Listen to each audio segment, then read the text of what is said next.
Tapi kenapa arsitek mahal itu, karena dalam arsitek itu banyak skup pekerjaan yang kita lakukan mulai dari tahap awal sampai jadinya desain tersebut.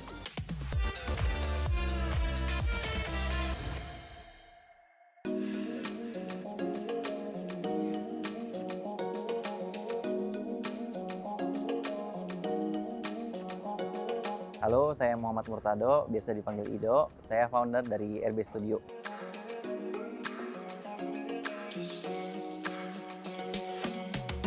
Sebenarnya kalau basic dari arsitek, saya sendiri nggak ada sebenarnya. Tapi kenapa kita bisa fokus sekarang di bidang arsitek? Karena sebenarnya ada kebutuhan ke situ. Awalnya saya bergerak di bidang developer, lalu menjurus ke bidang kontraktor, sampai akhirnya karena kebutuhan itu sekiranya perlu arsitek, jadi ya kita buka lagi biro dari arsitek, dan alhamdulillah sekarang berjalan dan bisa fokus juga di bidang arsitektur.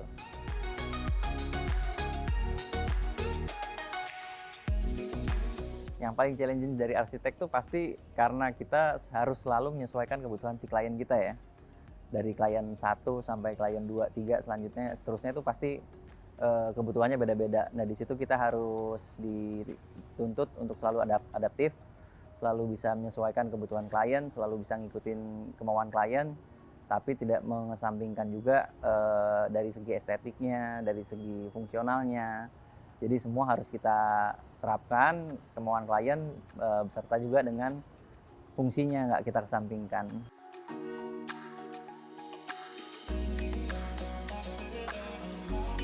Karena di bidang kita ini kan kita nggak hubungan sama 1-2 klien.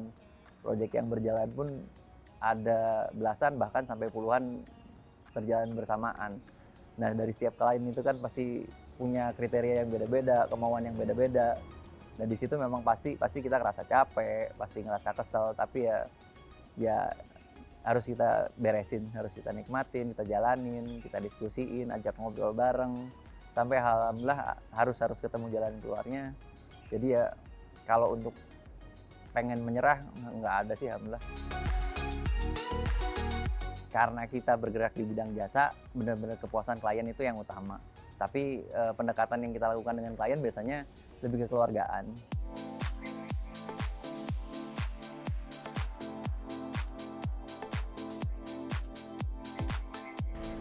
Kalau untuk sekarang ada puluhan yang sedang berjalan bareng ya. Ada puluhan. Kalau di rata-rata punya tahun terakhir lah, total udah berapa nih? Kalau setahun terakhir ya ratusan pasti ada. Ratusan sih, insya Allah ada. Karena banyak komersil, hunian. Komersil dan hunian banyaknya. Betul. Mahal biayanya bangun apa? Untuk desain, kalau yang besar-besar relatif mahal ya biasanya ya. Tapi untuk harga dari kita sebenarnya nggak mahal juga kok. Kalau dibandingin dengan biro-biro yang lain ya, masih bersaing lah. Kisaran tuh mas, berapa mas? Yang mana? Kisarannya kalau yang besar-besar ya mungkin bisa sampai ratusan. Kayak misalkan kita ngebangun hotel, pasti ratusan. Kita ngebangun gambar-gambar gedung, pasti ratusan.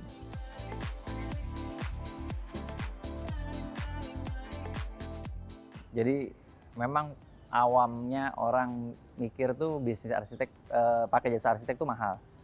Tapi kenapa arsitek mahal itu, karena dalam arsitek tuh banyak skup pekerjaan yang kita lakukan mulai dari tahap awal sampai jadinya desain tersebut.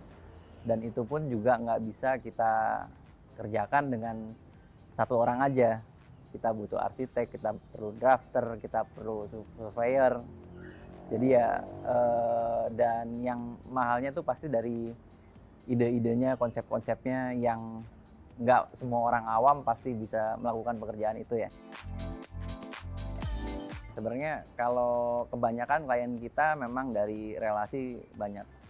Kebanyakan masih dari relasi, tapi mungkin sekitar setahun belakang ini udah mulai banyak dari sosial media ya. Dalam sehari itu mungkin kita bisa dapat leads untuk meeting tuh 4 sampai 5, 6 satu harinya.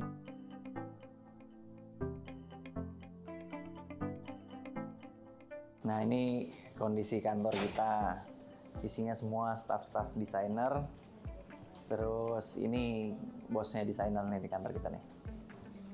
Main jobnya jadi lead designer.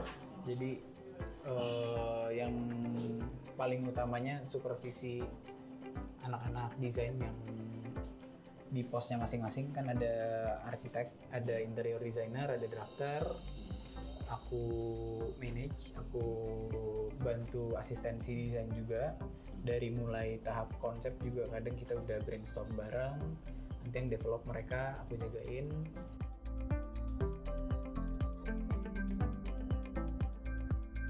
Mungkin kalau misalnya secara general sih mereka 50%-nya sih udah clear lah ya maunya apa. Mungkin ribetnya pas masuk ke tahap-tahap detail. Kayak misalnya ada klien yang bikin restoran waktu itu, terus konteksnya di Bogor, jadi curah hujan tinggi. Dia minta di restorannya itu ada area outdoor yang tidak kehujanan, tapi masuk cahaya, tapi tidak kepanasan. Jadinya apa tuh? Jadinya, outdoor, Nggak bisa tapi nggak bisa masuk air, tapi angin boleh masuk. boleh masuk dan nggak boleh panas. Nggak boleh panas. Lucu juga ya. Iya, itu akhirnya kita ya solusinya kita bikin apa namanya kanopi yang bisa dibuka tutup gitu. Kalau normalnya waktu kerja kita tuh biasanya 2-3 bulan untuk proses desain. Tapi banyak juga klien yang datang sekarang bulan depan harus sudah jadi ya. Nah itu pasti kita beruberan.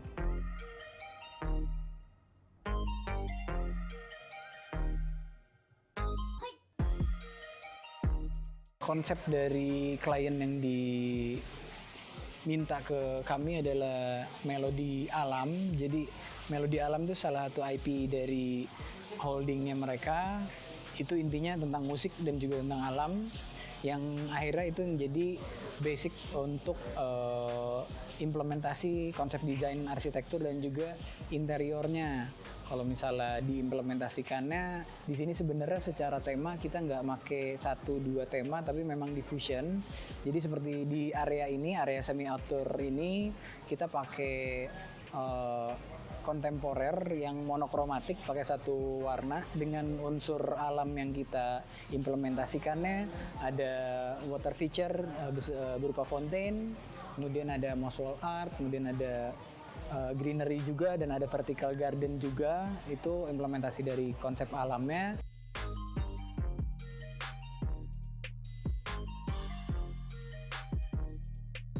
Ya, ini ruangan listening room yang memang dedicated untuk mengimplementasikan DNA musiknya Samsara. Jadi di sini vinyl adalah salah satu komponen utama yang mereka jual experience-nya ke customer. Jadi yang mereka minta itu adalah experience-nya.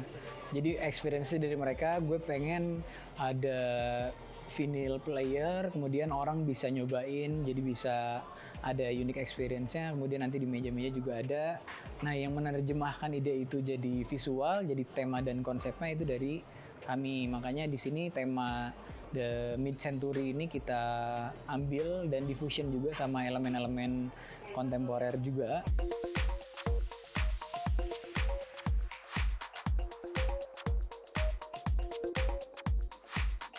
Kalau menurut saya kafe-kafe sekarang kenapa semua kelihatannya kayak rame bagus-bagus ya karena memang di zamannya kita masih kayak sekarang ya, orang-orang mau nongkrong nggak cuma sekedar mau makan, dia mau ngelihat kafe yang bagus, dia mau ikut-ikutan foto untuk sosmed dia. Jadi memang sekarang untuk kafe-kafe saya sering bilang ke klien-klien kita bahwa konsep di si kafe itu merupakan kunci utamanya. Untuk sekarang gayanya pasti ke arah kontemporer kebanyakan ya, modern.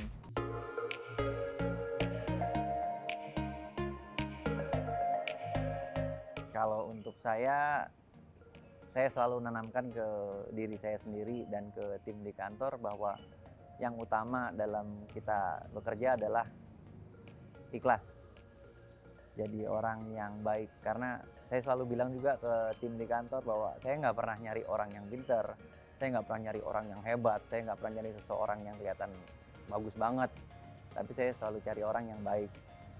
Karena menurut saya pinter, hebat, bisa kita bikin lah, bisa bareng-bareng kita belajar. Kayak misalkan ada klien yang misalkan ngerasa kurang cocok, merasa kurang, selalu kita coba usahakan untuk perbaiki, kita ikutin terus mau klien, sampai akhirnya nanti klien juga tahu kok bahwa kita nih udah usaha semaksimal mungkin untuk ngasih yang terbaik untuk klien. Yang penting jujur, tanggung jawab ya.